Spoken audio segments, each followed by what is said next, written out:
దాని యాక్చువల్గా టెక్కి software engineer. Not love story కాదు కానీ బీటెక్లో ఇద్దరం క్లాస్మేట్స్ మేము.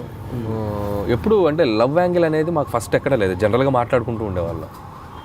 అలాంటి సడన్గా ఒకసారి ఎప్పుడో కలిసినప్పుడు మాటల్లో తనకి మ్యాచెస్ చూస్తున్నారు, మనకి ఇంకా 2012 అనుకుంటా. నేను ఇంకా డైరెక్షన్ ట్రయల్స్లోనే ఉన్నాను.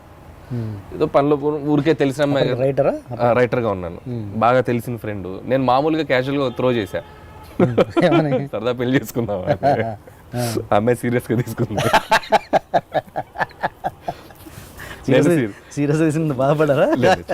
Very happy. సీరియస్గా తీసుకుంది కాబట్టి నేను సీరియస్గా కనెక్ట్ అయ్యి పెళ్లి ఇమీడియట్గా అయిపోయింది ఒక దీంట్లో. But very good. తను పర్సనల్గా కూడా మంచి సేమ్ క్యాస్ట్.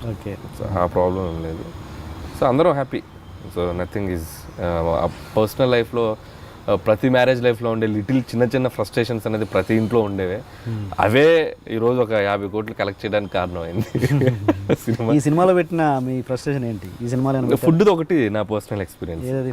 తమన్నా ఫుడ్ పెట్టగానే, పొద్దున్నే దోశ పెట్టగానే ఎలా ఉందని అడిగితే వెంకటేష్ గారు చెప్తారు కదా, ఫస్ట్ బాగాలేదనగానే ఓపెన్గా చెప్పొచ్చు కదా వెంకీ బాగాలేదంటే బాగాలేదని. సరే నెక్స్ట్ రోజు ఉప్మా పెట్టి తినగానే బాగుందని, అంత రూడ్గా చెప్తామంటే 2వ రోజు బాగాలేదని చెప్తారు కదా, అంత రూడ్గా చెప్తామంటే బాగుందని కాస్త కన్సిడర్గా చేయొచ్చు కదా.